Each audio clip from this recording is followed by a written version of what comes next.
ओम श्री विष्णवे नमः। ओम श्री बृहस्पते नमः। राम राम श्रद्धालु भक्तों, आप सभी का दिन मंगलमय हो।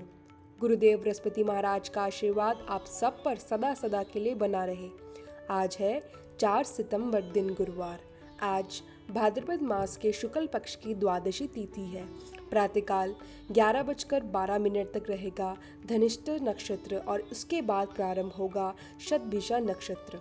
आज का दिन और भी पावन है क्योंकि धृति योग प्रातः से लेकर दोपहर 12:43 तक रहेगा और उसके बाद प्रारंभ होगा शूल योग। ऐसे शुभ और मंगलकारी योग में हम सभी को प्राप्त हो रहा है बृहस्पति देव की पावन कथा सुनने और सुनाने का सौभाग्य। प्रेम से बोलिए बृहस्पति भगवान की जय। तो दोस्तों, कथा को सदैव पूरे मन और श्रद्धा से सुनना चाहिए। कथा को बीच में अधूरा छोड़ देना कथा का अपमान होता है। तो आइए हम सब मिलकर मन को एकाग्र करें, श्रद्धा और प्रेम के साथ बृहस्पति देव की व्रत कथा का श्रवण करें। बोलिए जय गुरुदेव। प्राचीन समय की बात है, एक नगर में एक प्रतापी और दानी राजा रहता था। वह प्रत्येक गुरुवार व्रत करता, पूजा करता और दान पुण्य देता था। लेकिन रानी को यह सब अच्छा नहीं लगता था। वह स्वयं व्रत नहीं करती और राजा को भी मना करती रहती। एक दिन राजा शिकार खेलने वन में चला गया। घर पर रानी और दासी अकेली थी। उसी समय गुरु बृहस्पति साधु का रूप धारण कर भिक्षा मांगते हुए उनके द्वार पर पहुंचे।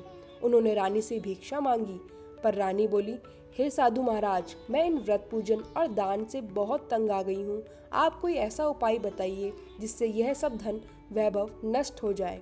साधु रूपी बृहस्पति देव ने समझाया, देवी, संतान और धन से भी कोई दुखी होता है। यदि धन अधिक है तो इसे शुभ कार्यों में लगाओ, तुम्हारे दोनों लोग सुधर जाएंगे। परंतु रानी ने उनकी बात नहीं मानी। उसने कहा, मुझे ऐसे धन की आवश्यकता नहीं, मुझे ऐसा उपाय बताओ जिससे यह सब जल्दी समाप्त हो। तब बृहस्पति देव ने कहा, यदि ऐसा ही चाहती हो, गुरुवार के दिन घर को गोबर से लीपो, पीली मिट्टी से अपने केश धो, स्नान करो और राजा को दाढ़ी बनाने को कहो। भोजन में मांस और मदिरा ग्रहण करो और कपड़े धोबी के पास धुलवाओ। ऐसे 7 गुरुवार करने से सारा धन नष्ट हो जाएगा। यह कहकर वे अंतर्ध्यान हो गए। प्रेम से बोलिए गुरु बृहस्पति भगवान की जय। इसके बाद रानी ने वही सब करना शुरू कर दिया। धीरे धीरे राजमहल का वैभव नष्ट हो गया। राजा भी परदेश चला गया। रानी दर दर भटकने लगी। एक दिन दासी ने कहा, रानी माँ, ऐसा मत कीजिए। गुरुवार के दिन नियम पूर्वक व्रत कीजिए, पीली वस्तुएं चढ़ाइए और कथा सुनिए। देखिए कैसे घर में सुख समृद्धि लौट आएगी। रानी ने दासी की बात मानी। उसने एक साध्वी बहन से व्रत की विधि सीखी और श्रद्धा पूर्वक व्रत करना आरंभ किया।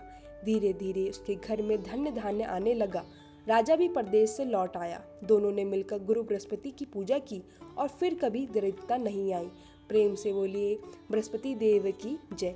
जो भी सच्चे मन से गुरुवार का व्रत करता है, चने की दाल, गुड़ और केले के जड़ से भगवान विष्णु और गुरु बृहस्पति की पूजा करता है और श्रद्धा से कथा सुनता या सुनाता है, उसके सभी दुख दूर हो जाते हैं। उसके घर में सुख, शांति, धन्य धान्य और समृद्धि आती है।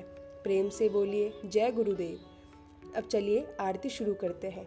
ओम जय बृहस्पति देवा, स्वामी जय बृहस्पति देवा।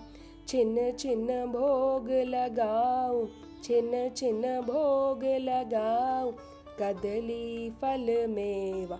ओम जय बृहस्पति देवा।